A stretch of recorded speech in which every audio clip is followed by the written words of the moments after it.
Voilà, alors bonjour à tous. Donc avec Delphine, on a choisi de vous parler du bégaiement chez l'adulte à travers cet article dont on a traduit le titre en les effets de l'application d'exercices vocaux des acteurs sur la relaxation et la fluidité, études préliminaires. Et donc cet article propose une méthode qui permettrait de réduire les tensions chez les personnes qui bégayent et donc l'impact de ce bégaiement dans leur vie quotidienne. Et donc ça nous paraissait pertinent de vous le présenter. Alors, plusieurs éléments ont déjà été abordés lors d'études précédentes. Donc, on trouve notamment des travaux liés à la régulation de la respiration, à la relaxation ou encore à la prise de conscience des tensions. Et donc, tous ces travaux ont montré une efficacité dans la prise en charge des personnes qui bégayent. Cependant, très peu d'études se sont intéressées à la connexion entre ces trois éléments. Et donc, l'objectif de notre étude ici, c'est justement de faire le lien entre ces trois éléments et de voir si ça peut avoir un impact sur la prise en charge des personnes qui bégayent. Et alors notre étude, elle s'est ici inspirée de la méthode de Linklater, qui est normalement destinée au travail du jeu d'acteur. Et alors cette méthode, elle a été sélectionnée pour sa capacité à aborder les trois éléments précédents, en guidant le participant à travers des exercices de respiration profonde, tout en l'encourageant à identifier et étiqueter les sentiments de tension de son corps. Au niveau des participants, il y a 4 cas, âgés entre 21 et 24 ans. Nous avons 3 femmes pour un homme. Ils ont été diagnostiqués pendant leur enfance, sauf le cas B, à l'âge adulte.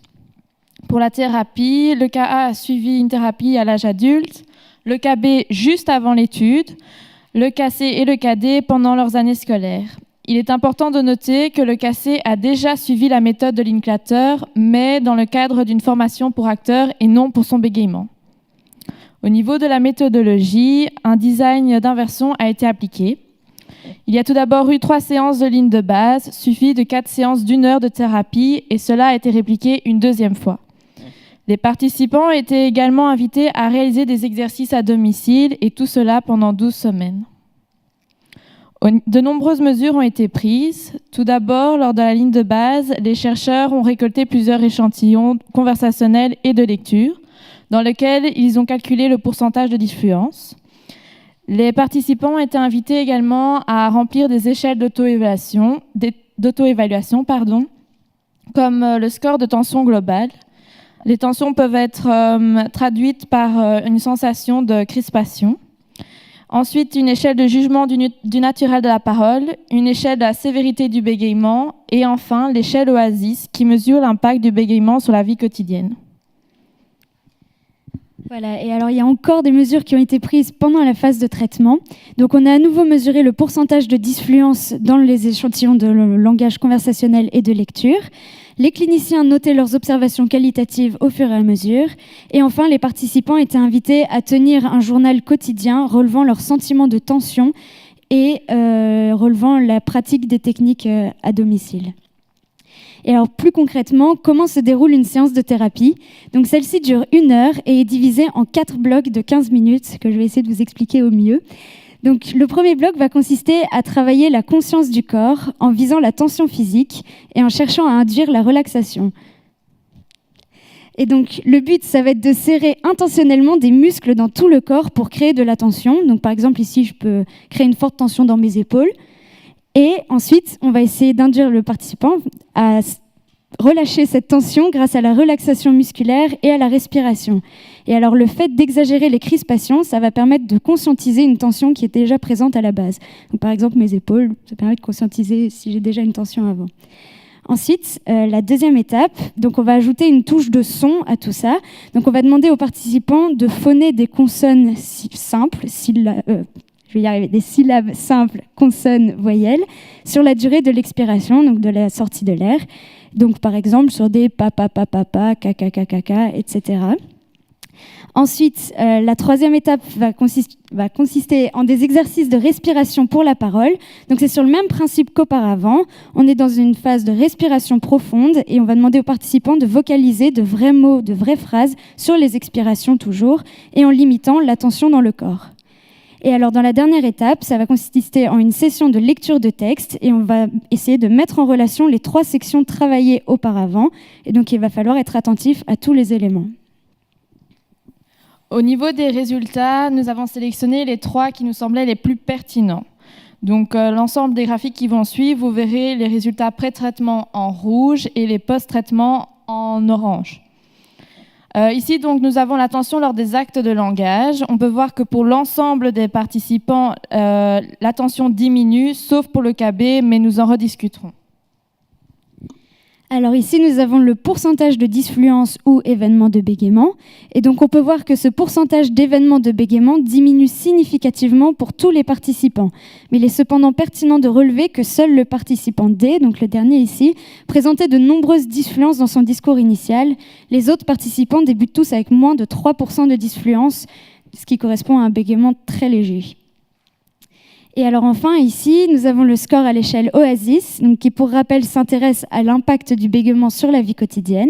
Et donc ici, plus le score est élevé, plus le bégaiement est considéré comme handicapant par la personne. Et donc on constate que l'impact du bégaiement est significativement moins important pour deux des participants, à savoir le participant A et le participant C. L'étude a permis de montrer que l'application des exercices de Linklater permettait une diminution des tensions, ce qui engendre une diminution des événements de bégaiement, ce qui améliore la qualité de vie, et qui dit meilleure qualité de vie dit également une diminution des tensions. Nous avons donc affaire à un cercle vertueux. En ce qui concerne le cas B, qui n'a pas une diminution des tensions et pas une amélioration de la qualité de vie, on peut voir que c'est le seul qui a reçu une thérapie juste avant l'étude. Et on peut donc se demander si il ne serait pas nécessaire de recevoir donc une thérapie plus classique auparavant. Le KD, quant à lui, n'a pas une amélioration de la qualité de vie, elle est d'ailleurs même moins bonne. Malheureusement, l'étude ne précise pas dans quel item elle est moins bonne, mais il nous semblait important de dire que l'objectif principal de l'étude a été respecté, c'est-à-dire que la diminution des tensions a été observée. Alors, on a cependant relevé quelques limites à cette étude, mais voilà, comme il s'agit d'une étude préliminaire comme indiqué dans le titre, ça peut tout à fait servir de perspective future pour des études prochaines. Donc, on a tout d'abord relevé qu'il n'y avait pas d'évaluation finale et qu'il est donc difficile de se rendre compte des réels progrès des participants. Ensuite, s'il n'y a pas de mesure des effets à long terme, donc on peut se demander comment vont se maintenir les effets de cette thérapie. Pour la question de la rééducation préalable, c'est ce qu'on a abordé juste avant avec le patient B. Et enfin, il est utile de rappeler que le bégaiement était modéré pour 3 des participants au début de l'étude et qu'il peut donc être intéressant de répliquer cette étude avec des participants ou des personnes souffrant d'un bégaiement plus sévère. Notre take-home message est donc travailler sur la régulation, la régulation de la respiration, sur la prise de conscience des tensions et sur la relaxation peut avoir un effet bénéfique sur le bégaiement. Nous vous remercions de votre attention.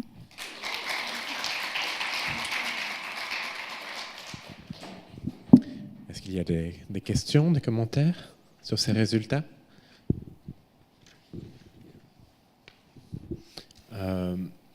Moi, je ne suis pas sûr d'avoir compris comment la qualité de vie influence la tension musculaire. On se dit que si on a une meilleure qualité de vie, on sera moins stressé dans la vie de tous les jours, etc. Et donc, ça va permettre une diminution des tensions. Quand on est moins stressé, il nous semble qu'on est moins tendu du coup. D'accord. Donc, c'est vraiment, quand vous dites tension, vous parlez d'un stress, d'une anxiété générale, d'une tension psychologique en fait. Oui, et qui peut aussi engendrer des crispations qui se traduit par une tension physique surtout.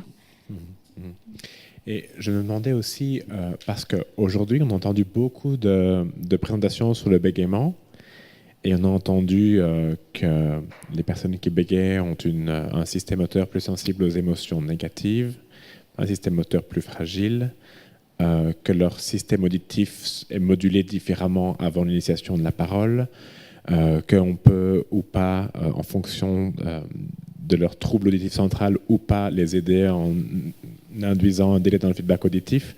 Comment est-ce que cette recherche-là s'intègre dans tout ça ? Qu'est-ce que ça nous dit sur le bégaiement et sur son origine ?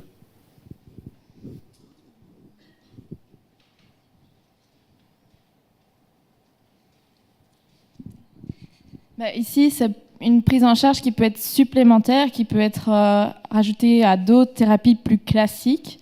Et on voit que ça peut vraiment permettre de diminuer donc, les événements de bégaiement. Donc ça, pour nous, c'est une thérapie qui peut être en plus Voilà.